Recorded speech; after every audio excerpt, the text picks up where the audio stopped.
Hello students, here is me Achal Rajvanshi.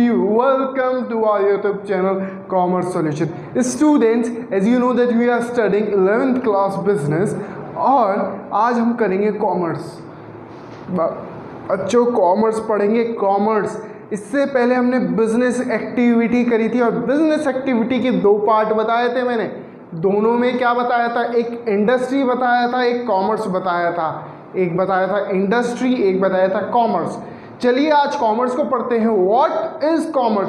Commerce is a wide term consisting of all the activities which are necessary for sale, transfer, exchange of goods and services. Commerce एक बहुत ही wide term है जो consist करती है all those activity. एक बहुत ही बड़ी term है और जो कंसिस्ट करती है ऑल दोज एक्टिविटी जहाँ पे सेल होता है, एक्सचेंज होता है और ट्रांसफ़र होता है गुड्स और सर्विसेज का। ध्यान से सुनिए, किनका? गुड्स और सर्विसेज का। कॉमर्स का काम क्या है? कॉमर्स का काम ये है कि गुड्स को सप्लाई करना at right place, at right quantity, to the right person. सही है। कॉमर्स का ये काम है कि स्मूथ करे आपका ट्रेड, आपके exchange of goods and services को स्मूथ करे। ये काम होता है किसका? कॉमर्स का। चलिए आज देखते हैं फंक्शंस। क्या देखेंगे हम? Functions of commerce. सही है। कॉमर्स क्या करता है, जितने भी ऑब्स्टिकल्स आते हैं, जितने भी हिंड्रेंस आते हैं, उन्हें ख़त्म करता है। कैसे? वो हम फंक्शंस में पढ़ेंगे। हिंड्रेंस या obstacles are what the problem is occurring while you are doing the business. Whatever the problem is coming when you are doing the business, that is called hindrance of place, person. This is called obstacles. परेशानियाँ क्या क्या आती हैं? Obstacle का मतलब परेशानियाँ, hindrance का मतलब परेशानियाँ। सही है। यहाँ पे मैंने हिंड्रेंस बताया कि हिंड्रेंस बिजनेस में जो भी आता है, यहाँ पे उस हिंड्रेंस वर्ड का यूज हुआ है। चलिए अब पढ़ते हैं फंक्शंस किसके? कॉमर्स के। सबसे पहले जो हमारा पहला फंक्शन है जी, hindrance of person. Hindrance of person का मतलब, चलिए जो हिंड्रेंस है या जो रुकावट हैं, जो ऑब्स्टिकल्स हैं पर्सन के बीच में, क्या क्या आती हैं देखते हैं। देखिए आप ये देखते हैं, एक प्रोड्यूसर और कंज्यूमर के बीच में बहुत सारी प्रॉब्लम आती है, कम्युनिकेशन प्रॉब्लम आती है। सही है। प्रोड्यूसर माल बनाता है पर कंज्यूमर को पता नहीं चलता कि प्रोड्यूसर के पास माल है नहीं है। सही है। या प्रोडक्ट है या नहीं है। सही है। एक मैं प्रोड्यूसर हूँ, मैं बुक्स बनाता हूँ, मैं बुक सेलर, बुक्स मैन्युफैक्चर करता हूँ मैं। सही है। मैन्युफैक्चरिंग करता हूँ, बट जो कंज्यूमर्स हैं उन्हें अंदाज़ा ही नहीं है, उन्हें पता ही नहीं है कि इस वक्त मेरे पास वो बुक है या नहीं है। तो जो कॉमर्स होता है वो एक प्रॉपर ऑर्गेनाइज मार्केट आपको प्रोवाइड करता है, जहाँ पे आप स्मूथली एक्सचेंज कर पाते हैं गुड्स एंड सर्विसेज का। सही है। पर्सन की जो प्रॉब्लम है, पर्सन का मतलब प्रोड्यूसर को कंज्यूमर नहीं मिलता और कंज्यूमर को प्रोड्यूसर नहीं मिल पाता, तो वो ऑर्गेनाइज मार्केट, जो भी ऑर्गेनाइज मार्केट जो कॉमर्स डेवलप करता है, वो प्रॉब्लम आपकी जो ऑब्स्टिकल्स हैं वो ख़त्म हो जाते हैं। ऑब्स्टिकल्स और हिंड्रेंस ऑफ पर्सन, यानी कि जो प्रोड्यूसर है एंड कंज्यूमर, उनके बीच में क्या प्रॉब्लम आ रही है कि एक दूसरे को कांटेक्ट नहीं कर पा रहे हैं। एक प्रॉपर ऑर्गेनाइज मार्केट होगा तो एक दूसरे को कांटेक्ट कर पाएंगे, एक दूसरे को कम्युनिकेशन कर पाएंगे और स्मूथली एक्सचेंज होगा गुड्स एंड सर्विसेज का। सही है। प्रोड्यूसर गुड्स देगा और कंज्यूमर उन गुड्स के बदले क्या देगा? प्रोड्यूसर्स को मनी। चलिए दूसरी इस पर आते हैं, hindrance of place. Hindrance of place का मतलब, suppose I am manufacturing the market, manufacture कर रहा हूँ मार्केट को, और जस्ट मेरठ में ही मैं मैन्युफैक्चरिंग होती है। ऑल ओवर इंडिया में सिर्फ मेरठ में मैन्युफैक्चरिंग होती है और इस मार्केट की नीड पड़ी है लद्दाख में। सही है। तो लद्दाख कैसे जाएगा? मैं खुद थोड़ी मेरठ से थोड़ी लद्दाख लेके जाऊँगा, नहीं। ये कौन प्रॉब्लम सॉल्व करेगा? ट्रांसपोर्टेशन। सही है। कॉमर्स जो होता है वो आपकी प्रॉब्लम ख़त्म कर देता है प्लेस की। जब हम एक कॉर्नर से दूसरे कॉर्नर तक, मेरठ से हमें दूसरे स्टेट या दूसरी सिटी में प्रोडक्ट पहुंचाना है, तो हम किसकी मदद से पहुंचाएंगे? ट्रांसपोर्टेशन की मदद से। चाहे वो कुछ भी हो, ट्रेन हो, ट्रक हो, एनीथिंग कैन बी देयर। सही है। तो हिंड्रेंस ऑफ द प्लेस में हमने क्या देखा? जो हमारा जगह की प्रॉब्लम थी, एक जगह से दूसरी जगह माल ट्रांसफ़र होना या प्रोडक्ट का ट्रांसफ़र हो पाना बहुत ही मुश्किल होता था। सही है। कॉमर्स ने वो चीज़ आसान कर दी। उस चीज़ को आसान कैसे करा? Because of transportation. एक प्रॉपर ट्रांसपोर्टेशन फैसिलिटी प्रोवाइड करी, जिसकी मदद से आपका जो ऑब्स्टिकल्स था किसका? प्लेस का, वो ख़त्म हो गया। अब बात आती है hindrance of time. Hindrance of time की बात आती है। अब हिंड्रेंस ऑफ टाइम में हम क्या पढ़ते हैं? अब आप ये देखते हैं जी, हमारा जो एक किसान है, किसान जो है खेती बाड़ी करता है, उसका गेहूं जो है, मुझे प्रॉपर नॉलेज नहीं है, मैं किसान नहीं हूँ, तो मैं आपको बस अंदाज़ा बता रहा हूँ। एक किसान है, उसकी जो फसल कट जाती है अप्रैल या मई में कटती है, मुझे प्रॉपर अंदाज़ा नहीं है तो मैं प्रॉपर नहीं बता पा रहा। मई में कटती है और उसकी जो बिक्री है या जो उसके सही दाम हैं, सही है, वो कब मिलते हैं? जुलाई में, अगस्त में। सही है।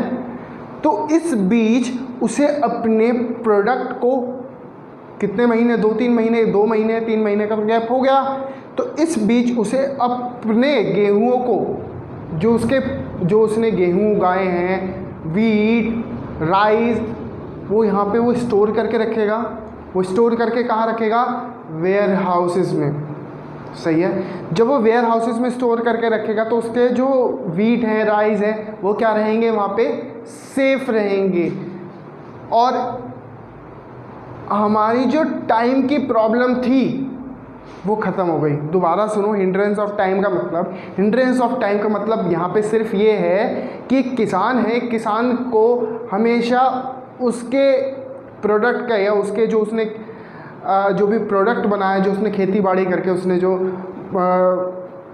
प्रोडक्ट बनाया है, वीट या राइस, अगर वो अप्रैल में बनाता है या अप्रैल या मई में उसकी फसल कट के तैयार हो, गेहूँ बन जाते हैं, गेहूँ हो जाते हैं, तो वो जुलाई, उसका जो सही प्रोडक्ट का दाम है वो मई में नहीं मिलता, ये जून में नहीं मिलता, उसके सही प्रोडक्ट का दाम मिलता है जुलाई में या अगस्त में। सही है ना।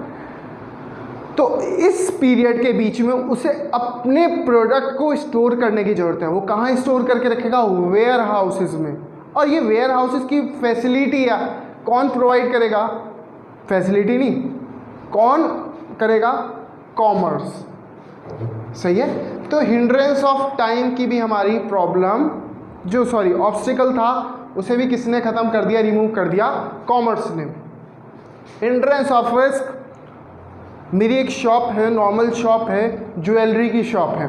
सही है, सही है। ये उस जगह पे मुझे रिस्क रहता है, यार मेरी चोरी ना हो जाए, मेरी दुकान में आग ना लग जाए, तो मैं वहाँ क्या करा के रखूँगा?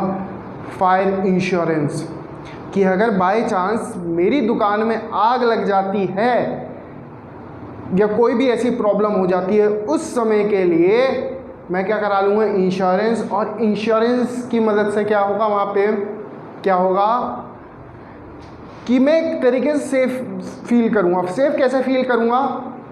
अगर बाय चांस आग भी लग गई तो मुझे उसके बदले में क्या मिल जाएगा? मुझे मेरा पैसा मिल जाएगा। सही है। 70-80% मेरी दुकान में रखा हुआ है 1 लाख का माल, 2 लाख का, उसके मुझे 70% मिल जाएंगे। कहाँ से? इंश्योरेंस वाली कंपनी से। तो मेरा रिस्क कम हुआ ना। जो मेरी टेंशन थी, मेरी टेंशन क्या थी? चोरी होने का, आग लगने की, वो टेंशन ख़त्म हो गई। वो टेंशन ख़त्म हो गई। वो टेंशन कैसे ख़त्म हुई? मैंने क्या करा लिया? इंश्योरेंस। और ये इंश्योरेंस की प्रॉब्लम किसने रिमूव करी? कॉमर्स ने। किसने प्रॉब्लम ख़त्म करी? कॉमर्स ने। हिंड्रेंस ऑफ फाइनेंस, अब आप ये देखते हैं, आपको फाइनेंस की ज़रूरत पड़ती है, पैसे की ज़रूरत पड़ती है। ये मुकेश अंबानी, ये अनिल अंबानी, ये इतने बड़े बड़े लोग भी एक टाइम पे इन्होंने भी बैंकों से पैसा लिया है, सही है।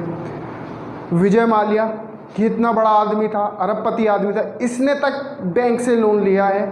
तो जो हमारी फाइनेंस की प्रॉब्लम है, जो हमारी पैसे की प्रॉब्लम है, वो कौन ख़त्म करता है?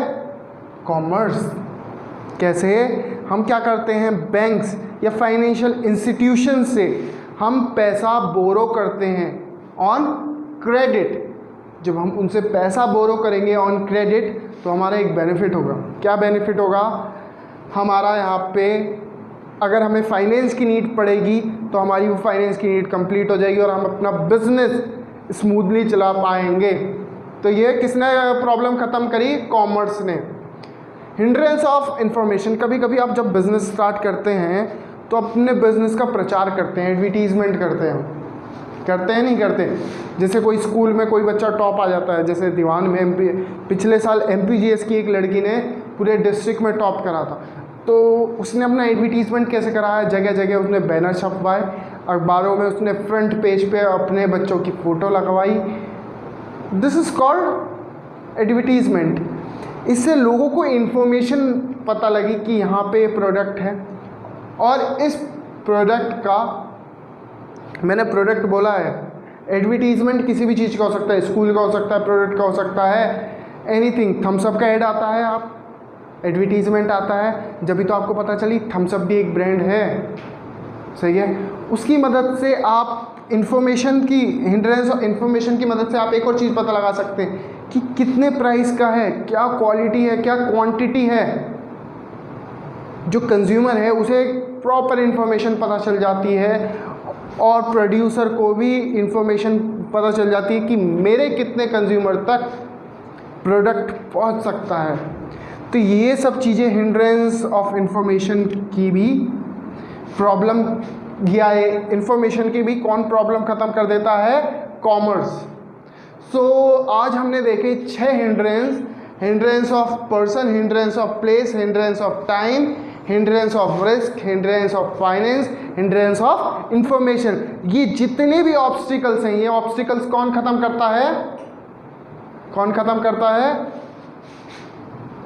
कॉमर्स। कौन ख़त्म करता है? Commerce. Thank you so much.